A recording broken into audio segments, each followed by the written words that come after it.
Të gjithëve, një fëmijë 6 vjeçar vdes nga të rrahurat dhe të bërtiturat e mësueses.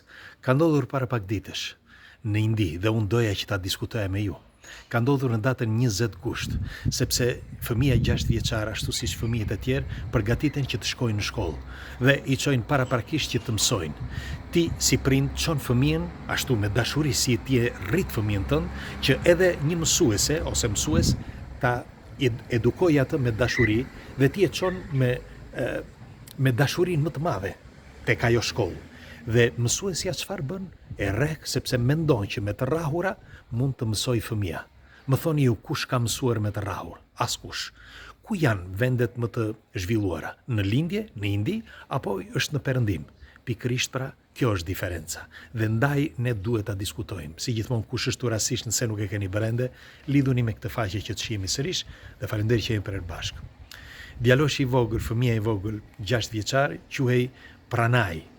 Dhe ngjarja ka ndodhur në Andhra Pradesh, në një zonë të Indis, ku fëmijët, siç ju thash, shkojnë në shkollë paraprakisht, pra kur janë 5 apo 6 vjeç, që të mësojnë që të jenë të përgatitur pra kur të shkojnë në shkollë në shtator.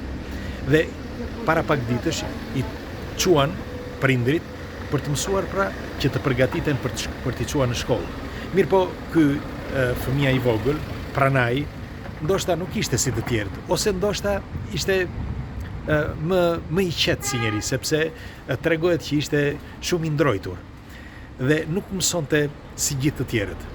Mësuesja e kapi me të, pra u kap me të më shumë se sa me të tjerët dhe filloi që t'i kundërvijej vetëm atij, më shumë atij se sa të tjerët. Në fakt, gjatë në mëngjes kur u paraqitën të gjithë aty, u bëri disa pyetje të gjithë fëmijëve dhe i bëri dhe atij. Atij i bëri 3 pyetje. Pra që të treja që të kuptonte, si thot mësuesja, nëse ai kishte mësuar apo jo. 6 vjeç. Çfarë do mësoj ai? 6 vjeç, ai nuk di akoma jetën, çfarë është jeta. Si do ta mësosh ti atë fëmijë me të rrahur? Dhe ajo filloi që ta rrihte. E qelloi jo vetëm me shkop, por i bërtiste kaq rënd saqë ai në mendjen e tij kishte krijoi komplekse. Dhe për të, ky ishte një problem i madh pra për fëmijën në mendjen e njeriu, sepse kështu është fëmia. Ndoshta prindrit e tij nuk i bërtisnin si i bërtiste ajo mësuese, dhe ai e mori shumë seriozisht. Në fakt, pasi ajo e qelloi, pra mësuesja, i rat fikt. Dhe ajo vazhdonte ashtu siç i bëhet, se pash videon, është tmerr ta shohësh, duke e qelluar me dacka dhe ai teksa bie tek krahërori i saj, ajo vazhdonte ta qellonte. Dhe e morën e çuan e shtruan në spital. Pastaj pas disa minutave e deklaruan të vdekur. Është tmerr të mendosh që një fëmijë e çon me duart e tua që dikush ta mësoj dhe ta edukoj. Dhe ai e edukon, ose ajo, si në këtë rast kjo mësuese, e edukon me dru. Kështu edukohet fëmia?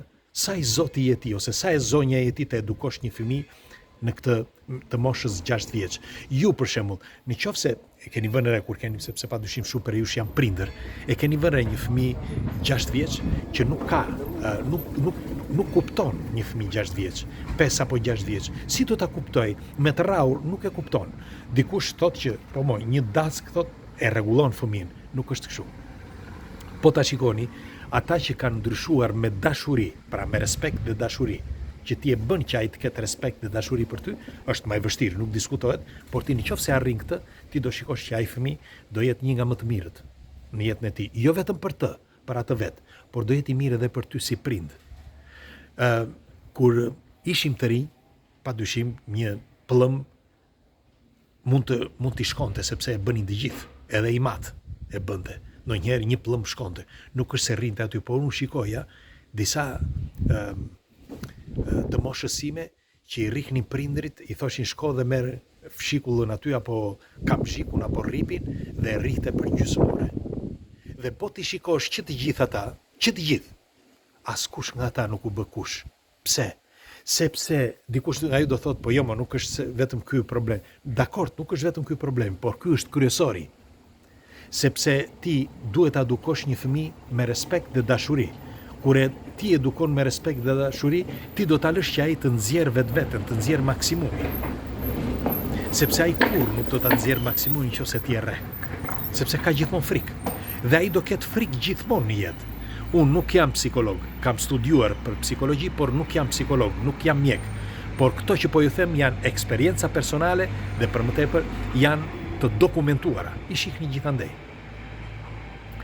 Policia hapi çështjen tani dhe shkon dhe kap ato videot e sorveliancë, videot që janë aty sepse çdo shkollë tashmë kanë vendosur video. Jo me fjalë këto videot që regjistrojnë dhe video sorveliancë, si quhet.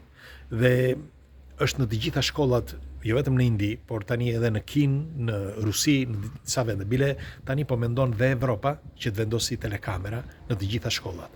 Dhe bën mirë, sepse kështu kupton të vërtetën se çfarë ka ndodhur gjatë një mësimi, apo si sillet mësuesja, apo dhe një nxënës. Dhe teksa vurën re ato filmimet, shikojnë që mësuesja e rreh pa mëshirë fëmijën, me shkop dhe me të rrahura, me dacka, me plumb, kot më kot, sepse nuk ishte mësuar detyrat. Dakord, e zëm sikur nuk i mësoj ato detyra. E zëm sikur është hera e 4-5 që ai nuk ka mësuar. Ti, sa e zgjuar je dhe sa e mirë je ti mësuese që të mësosh një fëmijë të tillë. Sa? Atëherë do të thotë që ti ke falimentuar. Tani e kanë arrestuar mësuesen dhe përveç se do të shkatërrohet, sepse s'ka shans që të punojë më aty, por do ta kalbi në burg kush e di për sa vjet. Sepse nuk mundesh që ti të rrash një fëmijë 6 vjeçar sepse nuk mësoi detyrat. Je ti që duhet të kuptosh se përse nuk i mësoi ose të gjesh mënyrën se si ai të mësoi. Dhe ana tjetër, prindrit tashmë janë të vrarë, jo vetëm psikologjikisht, por edhe nuk do ta marrin veten për tërë jetën, sepse më sa e kuptova, është djali unik që kanë, pra djali vetëm. Dhe baba i thot, duke qarë, e pash, unë çova fëmijën tim që të mësoj dhe e mora të vdekur. Më thoni ju, thot, nëse ka sens kjo gjë. Pra çoj fëmijën thot për të mësuar me duart e mia dhe e marr, pastaj ma dërgojnë thot të vdekur. A ka sens kjo?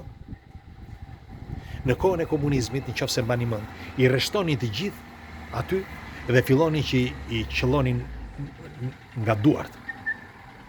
Edhe në shkollën tonë, i qellonin profesorët nga duart me fshikull. Ose në dras i kapnin nga vesh, u ashkullin vesh, i godisin sa dhe askush nuk i thoshte gjë.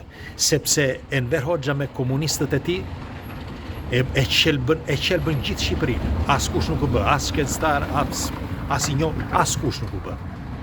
Vetëm me budallëqe, vetëm me forcë, për shembull disa që janë bërë vetëm kampione në forcë apo ku ta di unë. Por që të dali një shkencëtar, një i zgjuar, askush. Të gjithë ata që dolën më vonë, dolën sepse i bëri një vend tjetër, i bëri Italia, i bëri Amerika, apo ndoshta një vend tjetër. Më thoni nëse unë gaboj në këto diskutime, më thoni. Sepse unë nuk mund ta besoj tani, merreni me mend atë baba dhe atë nën që ajo nuk donte, nëna nuk pranoi që të bënte as intervistë. Kaq e vrarë është saqë ajo thot, i kishte thënë bashkëshortit që unë sapo të zgjidh këtë problem, me një fjalë që ta shoh atë mësuese që të shkoj në burg, unë do vras veten. E keni parasysh që ti çon fëmijën tënd e ke rritur me halle, me probleme, e ke rritur dhe me shumë dashuri fëmija shkon në shkollë, sepse po ta shikoni fëmija 5 apo 6 vjeç shkon në shkollë. Për shembull, unë mbaj mend vajza ime ku shkoi në Çerdhe, ishte 3 vjeç e gjysmë, kur e çuam në Çerdhe, ishte e gëzuar, u kënaq me gjithë. Kur shikon atje që të gjithë qanin fëmijët, filloi të qante edhe ajo. Kam edhe video për këtë, sepse kemi sa herë kujtojmë, unë qesh, por nuk është për të qeshur. Sepse ajo duke parë ata që qanin, nuk donte të shkonte më. Tani, në mendjen e fëmijës thot, pse po qajnë ata? Ka diçka këtu të keqe. Dhe pastaj fillojnë komplekset, në fakt nuk donte të shkonte më. Pra e njëjta gjë ndodh edhe në këtë rast. Nëse një fëmijë nuk mësoj një herë, nuk mësoj 2 herë, nuk ka pse acarrohesh, nuk ka pse e qellon fëmijën. Mund ta sugjerosh fëmijën të mësoj ose të thuash prindërve dhe me shumë dashamirësi, shumë zgjuarsi, ta mësosh se si ai fëmijë të mësoj. Por jo ta rrash sepse nuk ka shans që ai të mësojë nëse ti e rre. Absolutisht jo. Ai vetëm do ketë frikë më shumë, kaq. Ashtu siç pati frikë dhe ky fëmijë, që më në fund humbi jetën. 6 vjeç. Do të dëshiroja një komentin tuaj, çfarë mendimi keni për një argument të tillë dhe çfarë mendimi keni në atë kohën e komunizmit. Sepse edhe në Shqipëri kështu veproni. Pra ju si mendoni, ishte mirë apo keq? Dhe në këtë rast është mirë apo keq? Pres komentet tuaja. Ditë mbarë.